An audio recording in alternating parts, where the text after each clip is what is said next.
장으로서 결자해지라고 하는 제목으로 말씀을 증거하겠습니다. 이 결자해지라고 하는 말은 맺은 사람이 풀어야 한다. 그리고 일을 저지른 사람이 그 일을 해결해야 한다라고 하는 말을 쓸 때 결자해지다라고 하는 표현을 쓰게 되는 것입니다. 요셉에게는 기구한 환경, 기구한 가정의 모습이 있었습니다. 아버지는 한 사람인데 어머니가 네 사람이에요. 그래서 그 어머니들 속에서 아들만 12아들을 낳게 되어집니다. 배다른 형제들이 있다 보니까 하나 되지 못하고 항상 견제하고 시기하고 질투하는 그런 모습이 양상되었습니다. 아버지가 11번째에 해당하는 요셉을 특별히 사랑했습니다. 그래서 채색옷을 입혀줬는데 그 채색옷은 장차는 내 뒤를 이을 장자의 역할을 할 것이다 라고 하는 그러한 의미인 것입니다. 그러니 1번부터 분명히 그 앞에 10명의 형제들이 있는데도 불구하고 11번째인 요셉에게 특별한 관심을 보이게 되니 다른 형들이 요셉을 시기하고 질투하고 저는 가만둬서는 안 되겠다 그런 마음을 품지 않겠습니까? 그런데 하늘의 문을 열고 하나님께서 꿈을 보여주었습니다. 어느 날 들판에서 11볕단이 삥 둘러서더니만 요셉의 볕단에다가 절을 하는 것입니다. 근데 요셉이 그 얘기를 하는 거예요. 형들보다 내가 더 잘 될 거예요. 형들이 나한테 절하는 날이 올 거예요. 여러분 그 말이 무슨 뜻인지 모르겠어요? 다 알지요.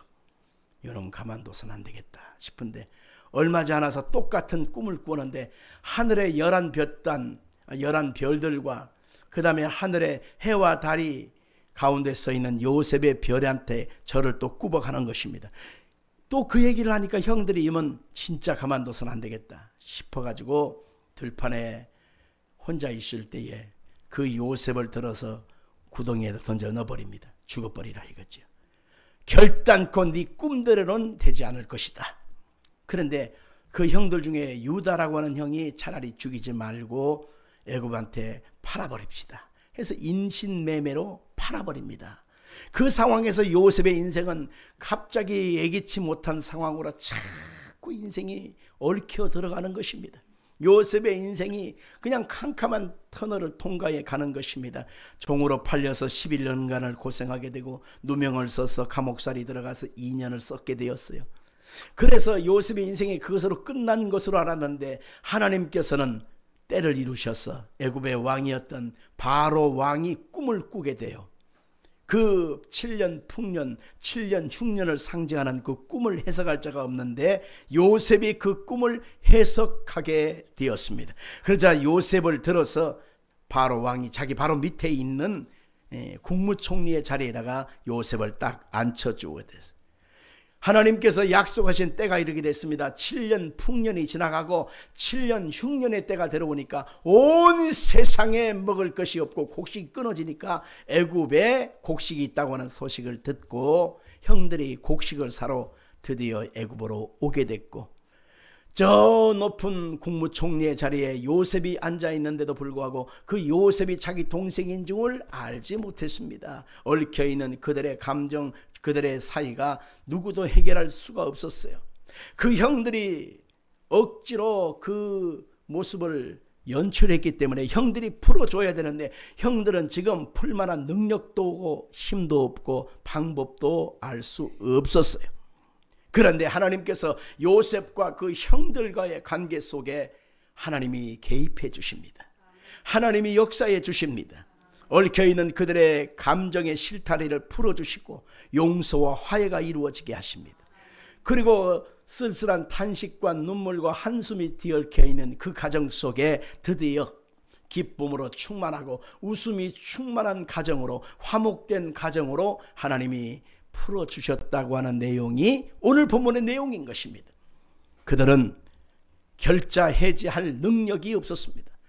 묶은 것은 자기들이 묶었지만 풀만한 능력이 없었던 것입니다. 누가 개입해 주셨다고요? 하나님이 개입해 주셨기 때문에 가능한 것입니다. 우리 인생이 엉켜 있나요? 감정의 골이 깊어서 여러분의 관계가 깨어졌습니까? 부부간의 관계, 형제간의 관계, 부모 자식 간의 관계가 깨어졌나요? 반목하고 삽니까? 상종을 안 하고 삽니까? 좌우지간 무슨 엉킴의 상태가 됐다 할지라도 오늘 이 말씀 속에 하나님이 개입해 주시면 된다. 같이 해볼까요? 하나님이 개입해 주시면 풀어진다. 믿어지면 아멘.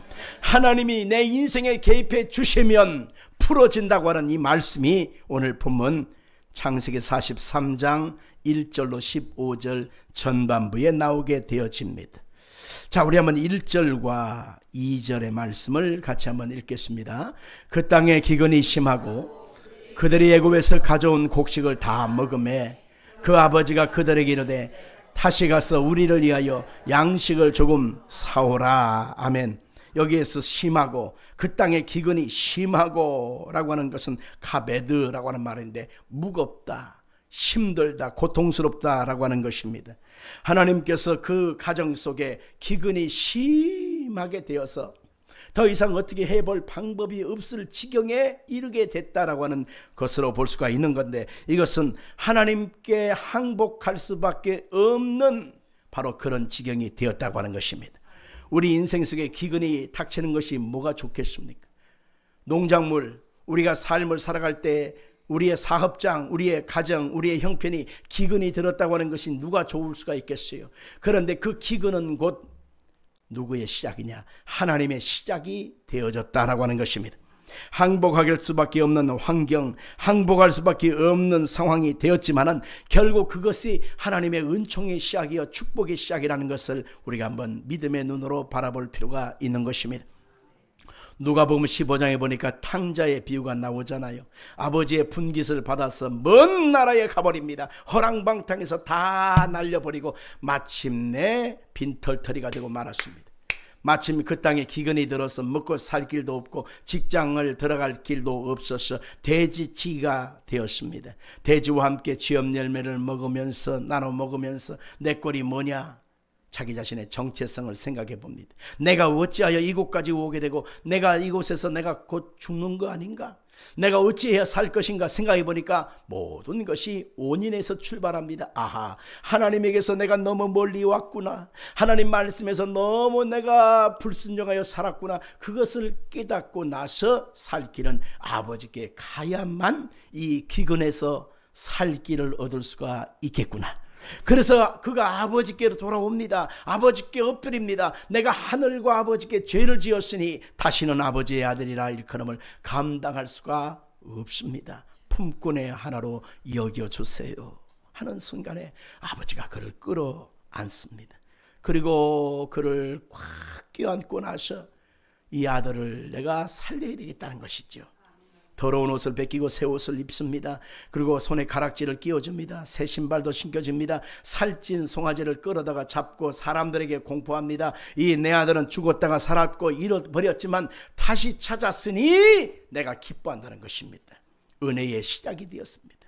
기근이 아니었다면, 고통스러운 현실이 임하지 아니했다라면 실상은 그가 아버지를 생각할 이유가 없었을 것입니다. 풍요롭습니다. 잘 됩니다. 형통합니다. 모든 것이 그냥 잘 풀려가 나갑니다. 그러면 아버지를 생각할 이유도 없고 아버지를 생각할 방법도 없는 것입니다. 그런데 그가 기근이 닥치고 모든 것이 올스톱하니까 비로소 아버지를 생각한 것이 그에게는 복이 되었다는 것입니다. 하나님이 가끔 우리 인생 속에 기근을 주고 안 풀리게 만들고 캄캄하게 만들 때 바로 그때에 이것이 저주가 아니라 하나님의 은총의 시작이 된다고 하는 사실을 여러분 기억하기를 바랍니다. 곡식을 다 먹었다라고 하는 것은 칼라라고 하는 뜻인데요, 이것은 완성하다, 성취하다, 소모하다, 끝내다, 마치다 라고 하는 뜻이죠. 진리의 말씀을 시작하고 성취하시는 하나님의 역사가 준비되었다는 것입니다. 오늘 자리는 여러분들에게 하나님의 놀라운 은총을 준비하시고 하나님의 새로운 계획을 이루신다고 하는 사실을 믿으시길 바랍니다. 자, 그러면 3절부터 5절까지를 이어가겠습니다. 유다가 아버지에게 말하여 이르되 그 사람이 우리에게 엄히 경고하여 이르되 너희 아우가 너희와 함께 오지 아니하면 너희가 내 얼굴을 보지 못하리라 하였으니 아버지께서 우리 아우를 우리와 함께 보내시면 우리가 내려가서 아버지를 위하여 양식을 사려니와 아버지께서 만일 그를 보내지 아니하시면 우리는 내려가지 아니하리니 그 사람이 우리에게 말하기를 너희의 아우가 너희와 함께 오지 아니하면 너희가 내 얼굴을 보지 못하리라 하였음이니이다. 아멘. 여기 보니까 너희가 내 얼굴을 보지 못하리라 라고 말한 것은 요셉을 대면한다고 하는 것은 하나님의 얼굴을 대하는 것입니다. 하나님의 진리를 만나 자기의 율법 행위를 내세우는 자의 죽음이 이루어진다는 것입니다. 우리가 하나님을 만나면 이제는 더 이상 내 애씀과 수고와 노력과 나의 모든 애씀이 아무런 효용이 없는 나의 죽음과 같은 모습임을 알게 됩니다. 모든 것이 하나님의 은혜라고 하는 사실을 비로소 알게 된다라고 하는 것으로 해석되는 것입니다. 결국 요셉을 만난다고 하는 것은 하나님의 은혜로 이루어진다고 하는 것을 의미하는 것입니다. 동생 베냐민을 데려오라는 것입니다. 아버지 입장에서 보면은 이제 요셉도 잃어버리고 막내 아들 베냐민까지 잃어버리면 내가 이거 죽은 자와 같다고 하는 슬픔에 빠지는 것이지요. 그러나 베냐민을 데리고 가야만 그 속에서 요셉과의 만남이 화해로 이루어지게 되어지고 결국 마음에 슬픔이 찼던 아버지의 마음에 이 슬픔이 제하여 버리고 기쁨으로 회복될 수 있는 계기가 된다고 하는 것입니다. 3절에 아우가 너희와 함께 오지 아니하면 이런 표현을 써서 베냐민과 동행하지 아니하면 양식을 얻을 수 없다고 하는 육신의 양식만 얘기하고 있지만 실상은 베냐민을 데리고 감으로 말미암아 이제는 요셉과의 얽힌 감정의 실타래가 다 풀어지게 되는 바로 복된 것이 되는 것입니다. 베냐민은 12아들 중에 가장 마지막 아들입니다. 12번째 아들, 그러면 말째지요. 가장 작은 자입니다. 근데 베냐민을 데리고 감으로 말미암아 화해가 이루어지고 베냐민을 인하여서 엉킨 감정의 실타리가 풀어져서 용서와 사랑으로 회복될 수가 있단 말입니다. 여기서 작은 자 베냐민을 가리키는 의미가 무엇이냐? 그것은 바로 이 땅에 작은 자로 오신 예수 그리스도의 대속을 의미하는 것입니다. 하나님의 아들 예수님께서 지극히 높으신 하나님의 아들입니다. 근데 그분이 가장 낮은 마국간에 구유에 오신 것을 우리가 알 수 있습니다. 이것은 가장 낮은 자로 가장 겸손한 자리에 오신 예수님의 모습을 얘기하는 것입니다. 그런데 가장 작은 자리에 가장 낮은 자리에 온 예수로 말미암아 하나님과의 얽힌 모든 영적인 것, 삶의 모든 것, 그 다음에 육신의 병든 것, 이 모든 것이 화해가 이루어지고 예수로 말미암아 하나님과 손을 잡을 수 있는 축복의 문이 열리게 되는 것을 여기서 살펴볼 수가 있다라고 하는 것입니다. 자, 6절과 7절을 또 읽어가겠습니다.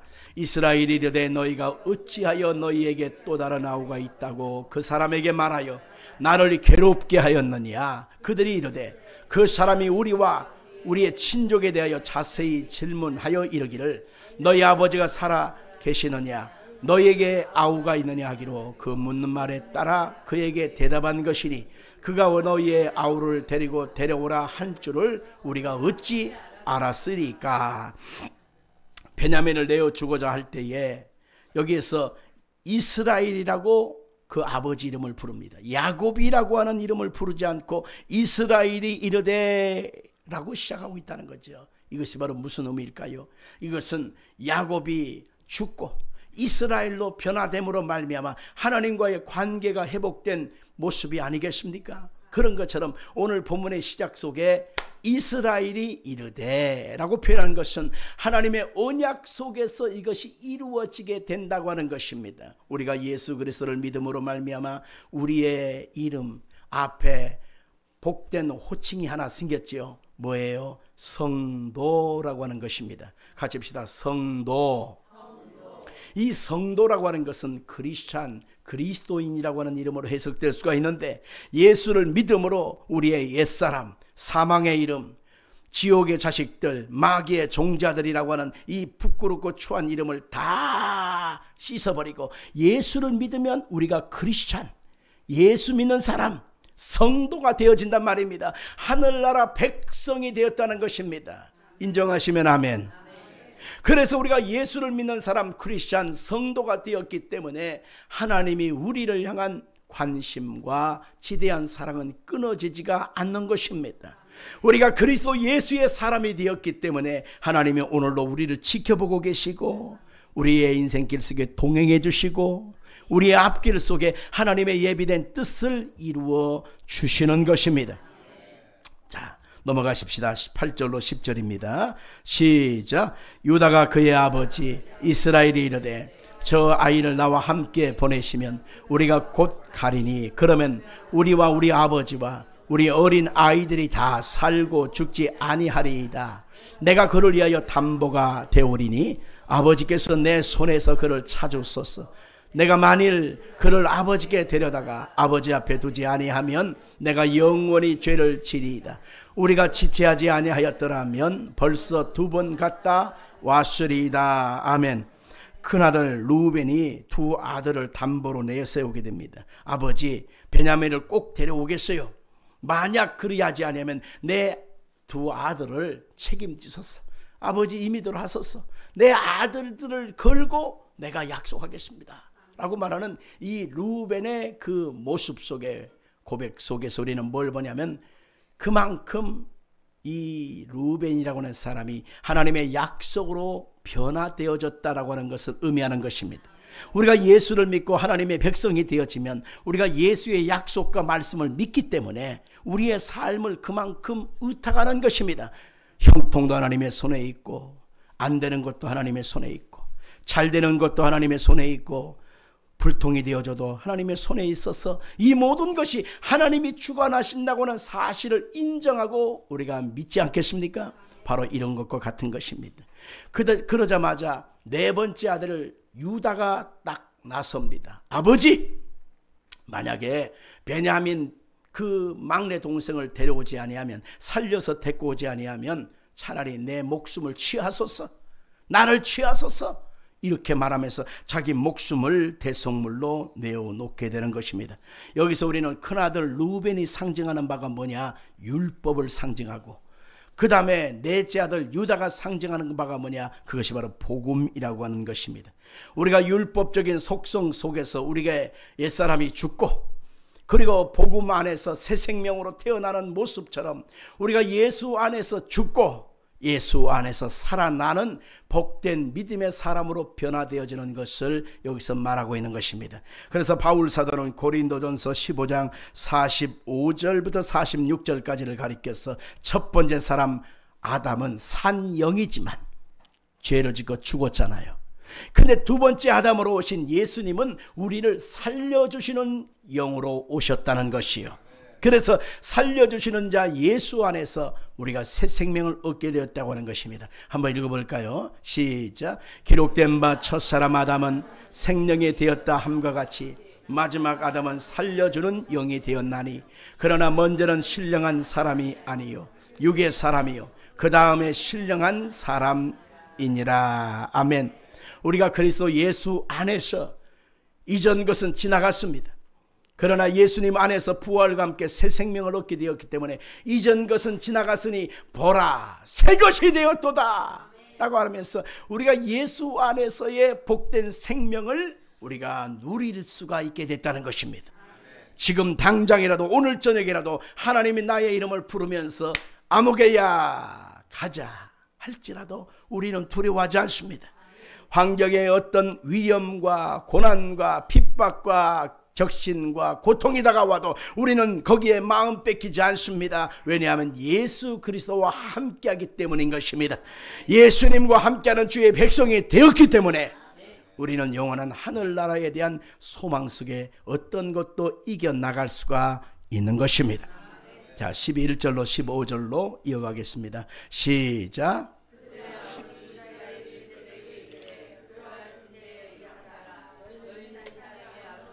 너희는 이 땅의 아름다운 소산을 그릇에 담아가지고 내려가서 그 사람에게 예물로 드릴지니 곧 유향 조금과 꿀 조금과 향품과 모략과 유향나무 열매와 감복숭아니라. 너희 손에 갑절의 돈을 가지고 너희 자루에 아기의 도로 넣어져 있던 그 돈을 다시 가지고 가라. 혹 잘못이 있었을까 두렵도다. 내 아우도 데리고 떠나 다시 그 사람에게로 가라. 전능하신 하나님께서 그 사람 앞에서 너희에게 은혜를 베푸사 그 사람으로 너희 다른 형제와 베냐민을 돌려보내게 하시기를 원하노라. 내가 자식을 잃게 되면 이르리로다. 그 형제들이 그 예물을 마련하고 갑절의 돈을 자기들의 손에 가지고 베냐민을 데리고 애굽에 내려가서 요셉 앞에 서니라. 그들의 아버지 이스라엘이라고 표현한 것은 바로 그 변화받은 야곱의 그 새로운 이름 이스라엘로 표현하면서 이스라엘이 하나님의 마음을 얻은 자, 이스라엘이 하나님의 왕자라고 하는 복된 호칭을 얻게 됨으로 말미암아 하나님께서 그의 앞길 속에 분이엘이라고 하는 햇빛이 되어 주셨지 않습니까? 그의 앞길을 환하게 열어주셨지 않습니까? 그런 것처럼 그들의 아버지 이스라엘이 그러할지어다 라고 말하는 것을 보면서 하나님께서 그들의 앞길 속에 언약의 약속으로 이끌어 가신다는 것을 봐야 합니다. 내가 예수 이름으로 변화받아 하나님의 자녀가 되었고 하늘나라 백성 그리스도의 사람 성도가 되어진 사람이 되었기 때문에 우리의 앞길 속에 예기치 못한 어떤 상황, 형용할 수 없는 어떤 얽힘이 다가와도 우리는 하나님 앞에 맡길 수가 있는 것입니다. 하나님이 책임져 주시기 때문입니다. 같이 합시다. 하나님이 내 인생을, 내 앞길을, 내 가정을, 내 자녀들을, 사업장을, 직장도, 진로도 책임져 주신다. 야곱은 바로 야곱이라고 말하지 않고 이스라엘로 표현하면서 하나님이 책임져 주신다 라고 여기서 말하고 있는 것입니다. 그래서 거기에서 예물을 드릴지니 라고 했는데 예물은 민하라고 하는 말로 희생 제물을 말하는 것입니다. 하나님께 나아가면 하나님 백성들은 그냥 갈 수 없어서 자기들의 죄를 대속하기 위하여 비둘기를 가지고 염소, 양을 가지고 소를 가지고 하나님께 나아가야만 했지 않습니까? 그 예물을 찢어서 하나님께 드린 것처럼 하나님 앞에 예물을 드리듯 요셉 앞에 가서 예물을 드려서 그 예물로 말미암아 하나님의 은총을 덧입고자 하는 고백과 같은 것입니다. 그릇이라고 하는 말은 켈인데 용기, 기구를 만들고 진리를 담을 수 있는 그릇이 되는 것입니다. 유향 조금, 꿀 조금, 향품, 모략, 유향나무, 열매, 감복숭아 이것을 가지고 예물을 가지고 나가는 것입니다. 이것은 그리스도 예수 안에서 주시는 하나님의 은혜의 소산물들이라고 해석할 수가 있는 것입니다. 야곱에게 베냐민은 독자에 해당하는 것입니다. 왜냐하면 요셉이라고 하는 맏형을 이미 13년 전에 떠나보냈고 행방을 알지 못해요. 그러니까 죽어버린 것으로 이미 끝난 것으로 생각하기 때문에 마지막 남은 12번째 아들 베냐민은 사랑하는 독자에 해당하는 것입니다. 아브라함이 독자 이삭을 번제물로 하나님께 드리듯 바로 이 독자된 이 베냐민을 드림으로 말미암아 하나님과 화해되어진 화목제물로 드리는 야곱, 그 아버지 이스라엘의 모습과 같은 것입니다. 하나님은 독생자 예수님을 우리 가운데 주셨습니다. 독생자 예수님이 십자가에 몸을 찢고 피 흘려 죽으셨습니다. 그 희생 제물로 말미암아 우리가 하나님과의 관계가 회복되게 된 것처럼 예수 그리스도의 은혜로 말미암아 우리가 하나님 앞에 나아갈 수 있는 복된 길이 열렸다고 하는 것을 볼 수가 있는 것입니다. 자, 우리가 16절로 34절에는 하반절에 야곱의 그 12아들들이 만나서 해우하는 장면으로 이제 진하게 묘사가 되는데, 요셉한테는 17세가 됐을 때 두 가지의 꿈을 꿨다고 했잖아요. 11볕단이 절하는 꿈. 두 번째는 뭐예요?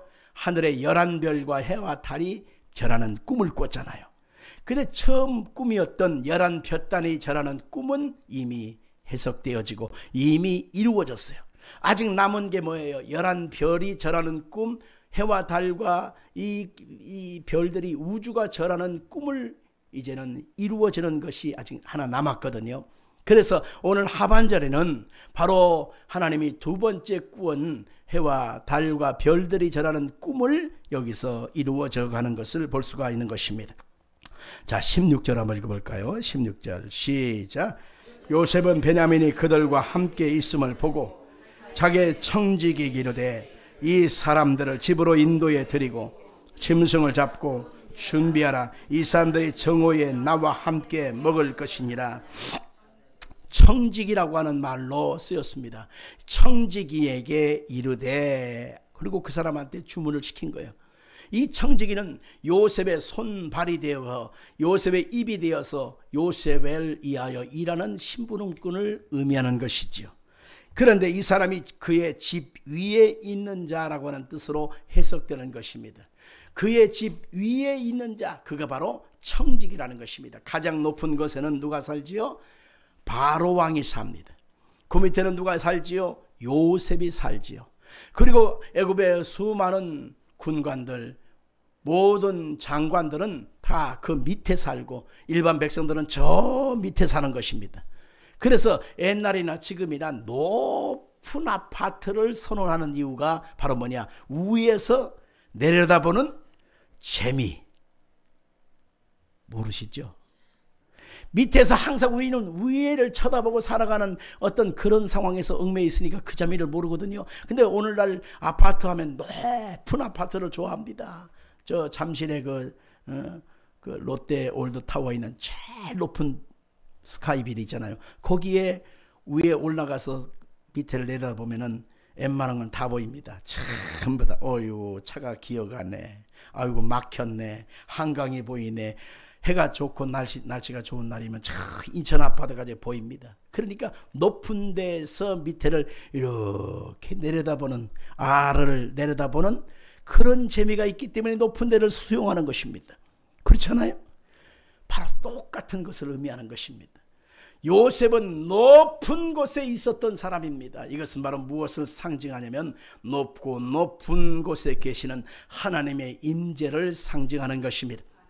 그리고 그들에게 정오에 만나 주리라고 하면서 정오를 위하여 음식을 준비합니다. 빛, 한낮, 창문, 이것은 하나님의 공의와 생명과 복의 상태가 극진할 때를 의미하는 것입니다. 그래서 시편 37편 6절에 보니까 이렇게 말하고 있습니다. 읽어볼까요? 시편 37편 6절 시작. 내 의를 빛같이 나타내시며 내 공의를 정오의 빛같이 하시리로다. 하나님이 주시는 최고의 때가 뭐냐? 정오입니다. 그때 환하게 강렬하게 비치는 그 빛을 주님께서 말씀하시면서 그것이 하나님의 공의요, 그것이 우리에게 한데 주시는 하나님의 은총이라고 말하고 있는 것입니다. 오늘 이 아침에 하나님이 여러분에게 주시는 그 놀라운 은총이 빛과 같이 환하게 임하게 되기를 주 이름으로 축원합니다. 할렐루야.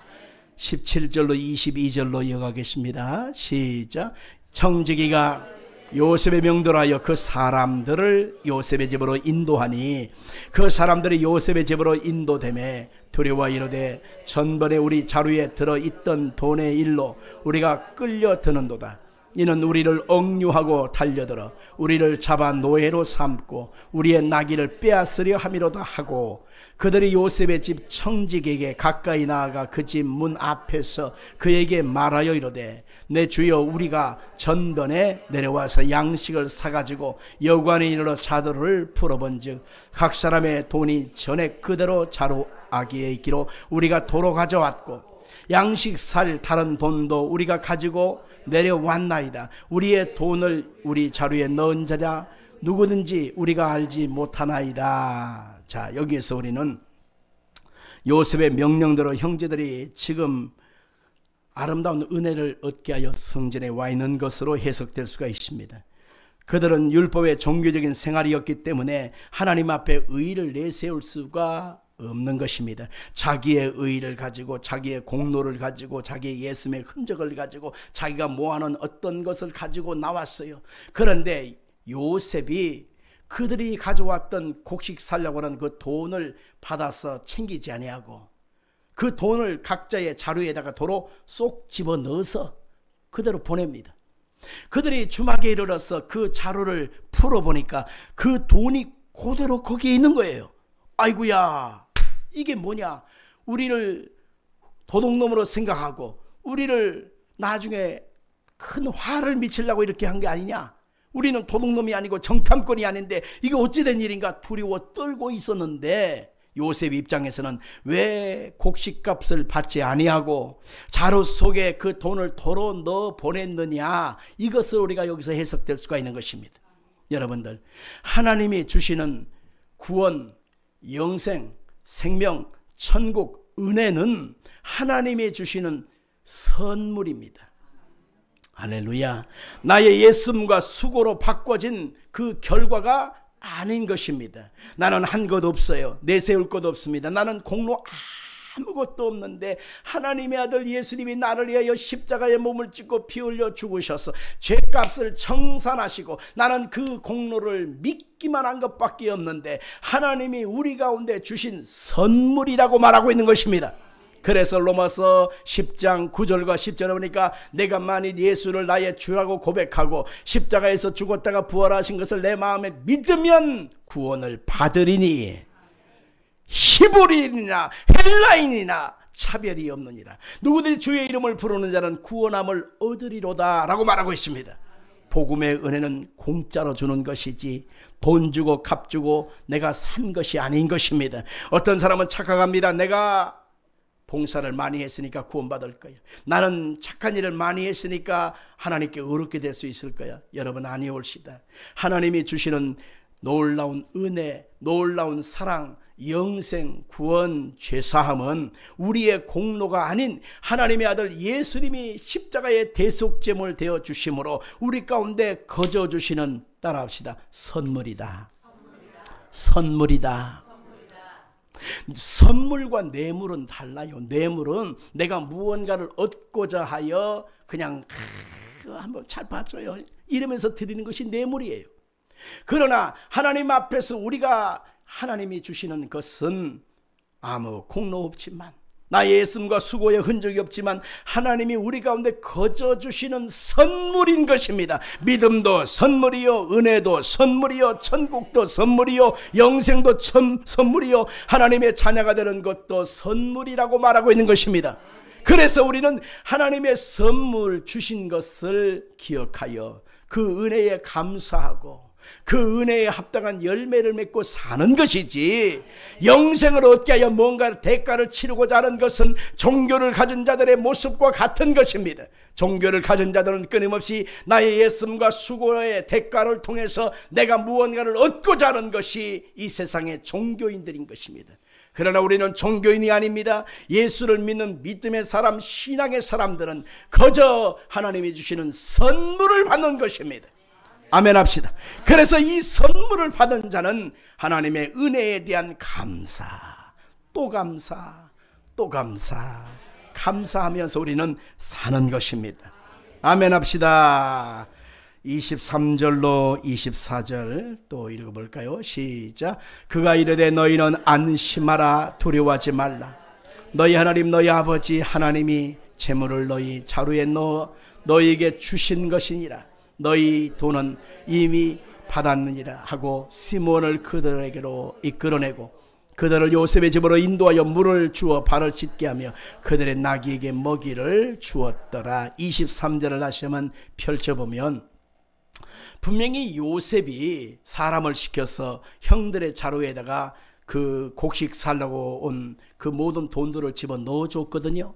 근데 요셉은 그때 자기가 넣었다고 말하지 않고 누가 주셨다고 하느냐, 하나님이 주셨다, 하나님이 너희들에게 주신 것이라, 이렇게 해석한단 말이죠. 읽어볼까요? 그가 이르되 너희는 안심하라, 두려워하지 말라. 너희 하나님 너희 아버지 하나님이 재물을 너희 자루에 넣어 너희에게 주신 것이니라. 너희들은 내가 이미 받았느니라. 여기까지 보세요. 자기가 분명히 사람 시켜서 자루에다가 돈을 도로 넣어줬잖아요. 근데 요셉은 어떻게 해석하느냐, 너희 하나님 아버지가 재물을 너희 자루에 넣어 너희에게 주신 것이니라, 이렇게 해석했단 말이죠. 요셉은 하나님을 경외하는 사람이었기 때문에 하나님이 너희들을 구원하기 위하여, 하나님이 너희들을 살리시기 위하여 하나님이 너희들에게 거저 주신 것이라고 여기서 해석하고 있는 것입니다. 오늘 이 자리에 본 여러분도 저도 똑같이 고백할 수 있어야 합니다. 나의 나단 것은 내가 아니요 하나님의 은혜로다. 하나님이 여기까지 우리를 인도해 주셨도다. 하나님이 나를 여기까지 세워 주셨도다. 이러한 신앙 고백을 하면서 하나님이 내 인생을 이끌어 오셨고 지금도 이끌고 가고 계시고 지금도 함께하고 계시는 것입니다. 그 하나님이 여러분의 인생을 책임져 준다고 하는 사실을 믿으시기를 예수 이름으로 축원합니다. 축원합니다. 다음으로 넘어갑시다. 25절로 28절입니다. 시작. 그들이 거기서 음식을 먹겠다 함을 들었으므로 예물을 정돈하고 요셉이 정오에 오기를 기다리더니 요셉이 집으로 오매 그들이 집으로 돌아가서 예물을 그에게 드리고 땅에 엎드려 절하니 요셉이 그들의 안부를 물으며 이르되 너희 아버지 너희가 말하던 그 노인이 안녕하시냐 아직도 생존해 계시느냐. 그들이 대답하되 주의 종 우리 아버지가 평안하시고 지금까지 생존하였나이다 하고 머리 숙여 절하더라. 아까 말한 예물을 드렸다고 하는 것은 민하 희생 제물이죠. 정돈하고 하는 말은 쿤이라는데 확립하다, 확고하다, 준비하다, 고정되다. 다시 말하면 요셉이 정오를 오기를 기다려서 아름다운 소산으로 준비한 희생 제물을 확립하여 그들이 생명을 얻겠다고 하는 것을 의미하는 것입니다. 예물을 그에게 드리고 땅에 엎드려 절하니 더 분명한 의미는 뭐냐? 요셉 집에서 용납될 수가 없다고 하는 것입니다.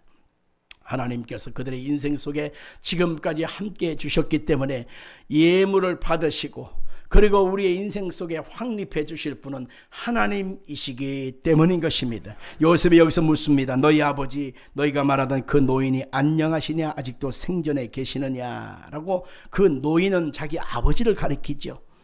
자케는 늙고 오래된 옛날 사람이란 뜻이죠. 안녕하시다라고 하는 것은 샬롬 평안하시냐라고 하는 것입니다. 근데 그들은 안녕하십니다 이렇게 대충 얘기했어요.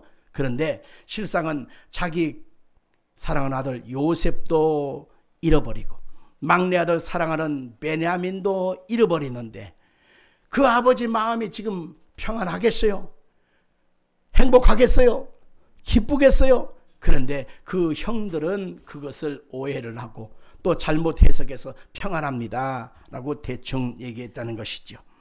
근데 우리 주 예수 그리스도의 은혜가 우리 가운데 임하게 되어지면 어떤 상황 속에서도 우리는 평안함을 얻을 수가 있다 이렇게 볼 수가 있는 것입니다. 자, 마지막 구절입니다. 33절 34절 같이 읽겠습니다. 그들이 요셉 앞에 한때 그들의 나이에 따라 앉히게 되니 그들이 서로 이상히 여겼더라. 요셉이 자기 음식을 그들에게 주되 베냐민에게는 다른 사람보다 5배나 주매 그들이 마시며 요셉과 함께 즐거워하였더라. 여기서 33절을 보면 그 형제들을 이제 나란히 앉혀서 밥을 주고 먹을 것을 줍니다. 근데 요셉이 그들의 나이에 따라 앉히게 되었다라고 말하자 그들이 이상히 여겼다 이렇게 말하고 있습니다. 지금 요셉은 그들을 알아보고 있지만 형들은 요셉을 알아보는 거예요? 못 알아보는 거예요? 아직 모르는 상태예요. 그런데 요셉이 첫째 형 루벤을 가장 앞자리, 시몬 둘째를 그 다음에, 셋째 레이를 그 다음에, 넷째 유다를 거기다 세우고 이삭을 축축축 이렇게 앉힌단 말입니다. 그러니까 어떻게 우리 순서를 이렇게 잘 알지? 어떻게 우리의 그 서열을 이렇게 잘 알지? 하고 그들은 이상히 여겼지만 여러분 이것을 보면서 우리가 뭘 볼 수 있냐면 하나님 나라의 영적 질서를 누가 알고 계시느냐? 하나님이 알고 계신다는 것입니다. 아멘.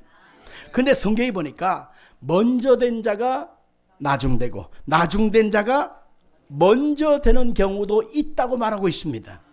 하나님 나라에 분명히 제일 먼저 온 사람이고 그 다음 온 사람이 있고 그 다음에 온 사람이 있고 이제 온 사람이 있어요. 그런데 어떤 사람은 교회 직분이 장로, 권사, 안수, 집사, 어떤 사람은 성도로 이렇게 있는 사람도 있어요. 그런데 영적 분량의 입장에서 보게 되면 이것이 어느 때가 되어지면 역전시킬 때가 있다는 것입니다. 이제 온 사람이 가장 귀하게 쓰임받을 때도 있고 오래된 사람이 가장 적게 쓰임받을 때도 있다라고 하는 사실을 성경에 말하고 있는 것입니다. 이게 하늘나라의 질서인데 누가 알고 계느냐? 하나님이 알고 계신다는 것입니다. 아멘. 그래서 계시록 3장에 보니까 너의 잔을, 너의 직분을 빼앗기지 않도록 하라는 것입니다. 아멘. 하나님 앞에 내가 받은 은혜, 내가 받은 직분, 내가 받은 역할을 하나님 앞에서 상급으로 하나님이 채워주시거든요. 면류관으로 하나님이 여겨주시는 거거든요. 그래서 내게 주신 이 축복의 시간을 빼앗기지 않도록 하나님 앞에 열심을 내길 주 이름으로 축원합니다. 마지막 구절 34절에 보니까 이렇게 끝납니다. 그들이 마시며 요셉과 함께 즐거워하였더라. 지금까지 요셉의 형 10명 그리고 요셉, 그들의 사이는 얽힌 실타래처럼 감정이 꼬여있고 미움, 서운함, 그리고 죽여버렸다고 하는 어떤 그 마음의 죄책감, 여러 가지 마음으로 그들은 마음의 상처와 얼룩이 가득했습니다. 그런데 요셉이 지금 그 형들을 불러다가 맛있는 음식을 차려놓고 잔치를 벌여놓고 그리고 그들과 함께 먹고 마시면서 함께 즐거워하였더라. 이게 바로 천국의 모습인 것입니다. 자, 여러분들, 여기서 우리는 이 34절의 마지막 절을 보면서 사람은 원인을 내가 제공했으면 내가 반드시 해결해야 된다고 하는 이 해결해야 된다고 하는 이 마음에 여러 가지 갈등이 있죠. 내가 원인 제공했으니까 반드시 해결해야 돼, 내가 결자 해지해야 돼 라고 하지만 결자 해지할 만한 능력이 형들한테 있었어요? 없었어요? 없었어요. 그런데 하나님이 그 형제들 12명 속에 하나님이 개입해 주십니다. 하나님이 각자의 마음을 움직여 주십니다. 하나님이 각자에게 은혜를 주십니다. 그러자 감정들이 다 메꿔지고 얽힘이 풀어지고 상처가 씻어지고 그리고 서로를 축복하고 서로를 불쌍히 여기는 관계가 되어졌다고 성경은 말하고 있는 것입니다. 천국은 그런 것입니다. 그래서 이사야 66장에 보니까 하나님의 나라가 도래할 때 새하늘과 새 땅이 이르게 될 때에 독사굴에 어린아이들이 손 놓고 사자와 어린아이들이 서로 뒹굴고 뛰고 같이 함께하는 천국이 되어지는 것입니다. 아멘 할까요? 이것이 바로 예수 그리스도 안에서 은혜로 새롭게 변화받은 하나님의 나라를 의미하는 것입니다. 초대교회 대 성도들이 마가의 다락방에서 성령 충만함 받자마자 그들이 서로의 감정의 골이 다 끊어지고 서로가 서로를 불쌍히 여기고 자기 물건을 내 것이라고 욕심내지 않고 유무상통하고도 그리고 이웃과의 관계가 회복되어져서 모든 사람들에게 칭송을 받게 되어지니 하나님이 날마다 믿는 자를 더하시고 어떤 데는 3,000명, 어떨 때는 5,000명이 회복되는 역사가 그곳에 있게 되었다고 하는 것입니다. 바로 그것입니다. 요셉의 가정에 하나님의 역사가 개입하니 거기에서 화목이 이루어진 것처럼 하나님의 성령의 역사하심이 임하심으로 초대교회 속에 하나님이 아름다운 하나가 되어지는 역사가 있게 되어진 것처럼 우리 교회도 마찬가지입니다. 하나님의 역사, 하나님의 개입하심, 성령의 임하심이 함께 하시면 화목과 화해가 이루어지게 되는 것입니다. 하나님이 풀어주시고 해결하시는 은혜가 있게 되는 것입니다. 하나님께서 여러분의 인생 속에 개입하시는 축복이 있게 되기를 예수 이름으로 축원합니다. 축원합니다.